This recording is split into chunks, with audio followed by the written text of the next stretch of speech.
Sunderland are back with a bang. You know, a lot of stuff that's going on at Sunderland really does give me a lot of deja vu from some of the more successful promotion campaigns that we've seen in the Premier League over the last 20 years or so. A really strong team that done well in the Championship and all that usual stuff that you'd expect from a team that gets promoted. But this kind of started for me way back last season when Sunderland signed Enzo Laffi, a player that by all intents and purposes really should be playing for a Champions League team on the continent, or maybe even in a Europa League kind of level club, maybe even within the Premier League itself. But this is a guy that went to the Championship. This gave me big vibes, big throwback feelings to Ruben Neves going to Wolves. And seeing now the business that Sunderland are doing in this transfer market, I'm getting more and more Wolves deja vu from Sunderland than maybe a more of the Fulham or the West Broms that maybe some other people out there have been getting. And sincerely, the transfer business have done so far has been of a really good standard, and they don't look like slowing down at any time soon. Already they've spent over 115 million euros, and with another couple of signings maybe imminent, Sunderland, I don't know if they could quite be considered a dark horse for Premier League survival or mid-table aspirations or whatever, but they're certainly putting the pieces into the right places to give them the best chance of success possible, because there's a few ingredients that go into maintaining Premier League success, to retaining that status. You need a high quality squad, you need good levels of depth, but you also need some sort of tactical versatility. And I think with the transfers that Sunderland are making, we're starting to see that is the sort of ingredient list that they're looking to put together for what is shaping up to be quite an exciting little medley of a Premier League outfit. You know, I'm an old softie in that sense. I love these promoted clubs to come up and have a bit of a spine, have a bit of a personality, have a character of the guys that triumphed, the guys that achieved the goal, you know, and then complementing that with some upgrade players that can lift the level, do the job that's required now at a much higher standard, and maybe even, you know, could be assets into the squad, into the club, that after a transfer window or two could sell on for profit and then cycle, repeat, reinvest that in the squad. And again, that sort of example, we've seen that with a bunch of different squads in the Premier League, particularly over the last 4 or 5 years. It feels like the promoted clubs have done a lot better with their talent ID and their scouting. Now, this is the first time I've been covering Sunderland. I did a little bit of a cramming session on how they played last year, formations and all that kind of stuff. And I know one of the first things Sunderland fans are going to be shouting in the comment section when they see the screen is, we didn't play 4-3-3 last year, it was 4-4-2, and we'll get to that, I know that of course, but comments are always welcome on the channel. I love the contributions we get from all the viewers here, whether they're subscribers or not. And if you are a Sunderland fan and you see anything missing, any notes, suggestions or whatever, feel free as always to leave it in the comment section and we can implement that in future videos, because I've got a feeling, like I say, Sunderland are not showing any sign of slowing down, and I'm sure we'll be revisiting this at some point. One of the ones that really, you know, I'm not too sure where to start exactly, because all of the transfers that they've done in this window have been eye-catching, have been ambitious, is probably the best way of putting it. But I think I'll start off with maybe the most boring one, and then we'll work our way through it, right? And that is Reinildo Mandava, pretty sure that's how you say it. Now, I watch a lot of La Liga football and a lot of Atletico Madrid football, especially to cover for my sins. And, you know, Reinildo has been one of the best defenders at Atletico Madrid, make no mistake about it. He's filled in at left centre-back in a back three, he's played left-back in a back four, left wing back in a back five. He's done it all on this left side of defence for them, and you know what you're getting from El Cholo Simeone when you're excelling in defence, and that is a no-nonsense, hard-nosed approach that will adapt very well to the Premier League. Of that, I've got no doubt.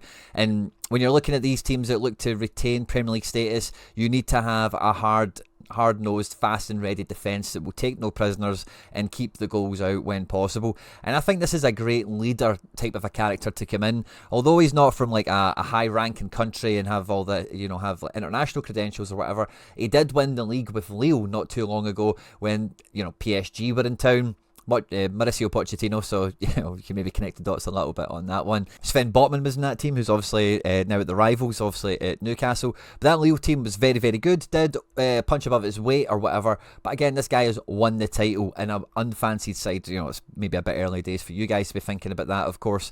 But this is a guy that's climbed the mountain, been at top clubs, played in top leagues, and has been under those high pressure situations already. So I think he's potentially one of the signings that will hit the ground running the fastest, or the best, or whatever that saying kind of finishes out to be in the Sunderland squad. There is also links to John Lucimi, and again, having watched a fair amount of Bologna over the last couple of years, this is a great defensive partner for someone like Reinildo. They're both kind of, two sides of the same coin in a lot of regard. Big, imposing, powerful, hard-nosed defenders that will get booked on occasion, might even get sent off once or twice across the season. But as an absolute pair, I don't think there'll be any striker in the league that looks at Reinildo and Lucimi and thinks, right, we're in for an easy shift today. Quite the opposite. So if Sunderland can go the next step with the centre-back and go bring in John Lucimi in here, the boy Kirkin's got a good reputation. Hilda or whatever used to be at Celtic when he was a bit of a pup, so a bit of a soft spot for him to see how he does in the Premier League. And between the rest of this batch of defenders, let's say I'm not too up on Sunderland, so I'm not too sure how the depth, the quality of that actually sits at the moment. It does feel distinctly Championship, if I can be honest. And I think you do want better fullbacks, potentially, maybe even just as cover, in case these boys can't make the step up, do get injured or whatever, because I'm not too sure how some of these other guys will do in the Premier League. But really, if you've got a centre defensive core this strong, it gives you a lot of flexibility. By all accounts, they were linked to Petrovic as well. Maybe another goalkeeper is on the menu for Sunderland. But this is great spinal reinforcements that they're bringing in here. And that's been compounded no end by what they've did in midfield. Noah Sadiki was linked to Celtic before moving to Sunderland. And this is a guy that I would have expected to see show up at Brighton. He's a very busy centre defensive midfielder. Again, very successful in the duels, takes no prisoners. But because he comes from that Brighton, that USG model, is very clean and very effective on the ball. And again, it's played at a club operating at the top end of the division that we're in, and comes with all the right hallmarks for a player that can transition successfully into the Premier League. And it's because of the business they've done in midfield is why I've displayed Sunderland here in a 4-3-3. We'll chat 4-4-2 in a second as well, of course, because Sadiki isn't a one-man midfield. He's not going to help you score goals. He'll help you transition the ball from defence to midfield and that sort of thing, but he is your Kante kind of type, as it were, your Basuma, your Caicedo, that kind of guy. So great guy for Sunderland to bring in. They've also got Diarra coming in to complement and to kind of partner up with him, it feels like. Again, a bit more of a free-flowing transitional player compared to Sadiki. And when you pair that up, or marry it up, because there's three of them, I guess it's not a pair, is it, with Enzo Laffi, this is the makings of a really strong Premier League midfield that, again, what we just said about the centre-backs, any Premier League midfield that sees that they're coming up the likes of these guys. I know Neil was the captain last year, so maybe he gets significant minutes and can contribute. The boy Rigg is highly regarded as well. And, I know it's Scottish football, but Triantis has, if he got into the Sunderland squad and was like an effective player, I'm not saying he'd be a first teamer or the best player in the squad or anything, I wouldn't be surprised. This is a guy with a lot of strings to his bow. He's physically got the frame, got the prowess, I think, to make the step up if his ability and his mental fortitude can carry him there. But, this midfield is a bit thin, perhaps, on that Premier League quality. But the best three you could see getting put together here would go man for man, toe to toe against some of the best midfields in the league, make no mistake about it. And like I say, that really compounds the defensive business extremely well, because you just don't want to be conceding goals for fun in this league when you get promoted. Sunderland fans will know that, of course. And me as a kid, I remember last time, or I remember all the times Sunderland have got promoted before. And I think they'll always be remembered for goals for the Kevin Phillips, Niall Quinn team, because that's just kind of what that was all about. But the Roy Keane team was a bit more, in terms of the strategy, maybe a little bit more active like this one is. But that was built on getting Premier League experience in, the Man United rejects and all that kind of stuff. Guys that knew the course, could do the job and kind of steadied the ship, as it were. This has got a bit more of a continental feel to it. And yes, like the Kevin Phillips, Niall Quinn team, I do think the Sunderland fans will harp for and expect some sort of goals and, to actually win matches and all the rest of it. And Isidore is a guy that in Russia was very successful, a lot of fun to watch, and he's had some great highlight reels in the Championship, it must be said. Him and Mayenda did complement very well as a front two. Sunderland have got some other striking options they're maybe linked to in the window, and maybe there's some sort of front two element that could happen with someone like Adringa if Laffi was to go back to left mid, and then whoever the right winger would be, maybe Talbi or Wee Paddy, would come in and fill it right back. And again, you've got that little bit of the striker as well as the connector that can pick up, it can swing into different channels, depending on what side of the pitch the ball's on, and maybe be a bit more versatile and a little bit more, versatile, clever, cute on the ball. And again, Adringa and Sadiki are guys that have played together before as well, two former USG players. And it's the versatility that Sunderland have to either play 4-4-2 or 4-3-3 or 4-2-3-1 or whatever is part of the versatility I think they need to make in here. They do need to be hard to scout, they do need to be hard to forecast for opposition, and they need to be able to turn up the gears if they're against a team they should beat or they're going into a game they must win.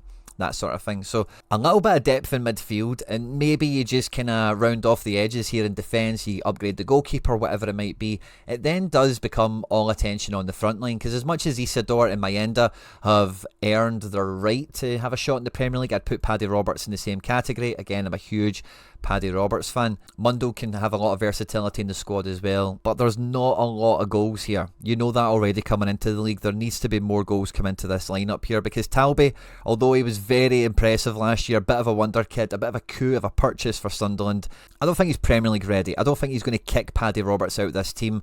And I'm sure he'll have hot spurts and really good spells throughout the season, but this isn't a guy you can hang your hat on coming into this year. I'm not even too sure Adringa is quite into that mould either. And with Mayenda and Isidore being rather unproven, I think Sunderland are going to need to go back into the market to get more ammunition to build more goals into the team. But as soon as they do that, they do have enough bodies, enough heads and of good quality in the positions already. They only need to add in maybe one or two, and then them playing either 4-4-2. You could even see maybe even Adringa playing on the kind of wide, if you think about Aston Villa, they normally do this with John McGinn and then Leon Bailey or something like that. So maybe Adringa, it could be Talbi, it could be Wee Paddy. They've got options to do that. It could be Isidore and Mayenda as the front two up front, or a new striker to lead that line, or maybe even two new strikers. It could be something you could see in time, because the two banks of four being tight and compact at the back, is going to be a move that was successful for Sunderland last year, and they're going to probably want to activate again. And I could see them hurting teams with this, no two ways about it, because Diarra, Sadiki and Lafi, all very good on the ball, and if they've got quick decisive attackers to hurt teams in transition when they've got areas of the pitch to attack into, grass to run onto, then it's anyone's game. It's just the way football goes, isn't it?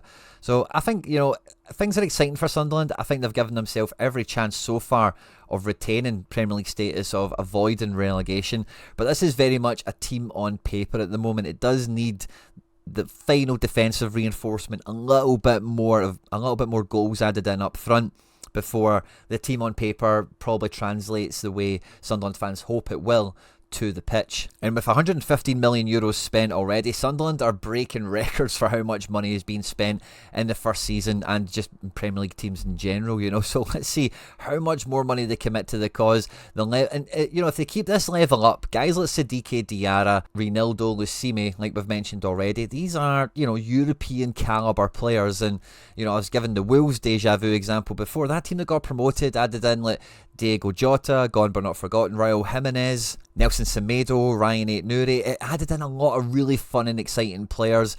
They had some different links in how they were able to achieve that, of course, but they qualified for Europe. They had they're still in the Premier League. They've been a bit up and down. Some things have happened, as you know, but really, with one or two more moves, the manager, I think, Labrie, has really got a good kind of philosophy. He's been successful. He's got a real buy-in from the club. The Premier League is so unpredictable. You just never know how it's going to shake out over a couple of seasons. So this might be the formation, perhaps, of maybe a little bit of a golden age for Sunderland. They're back in the league.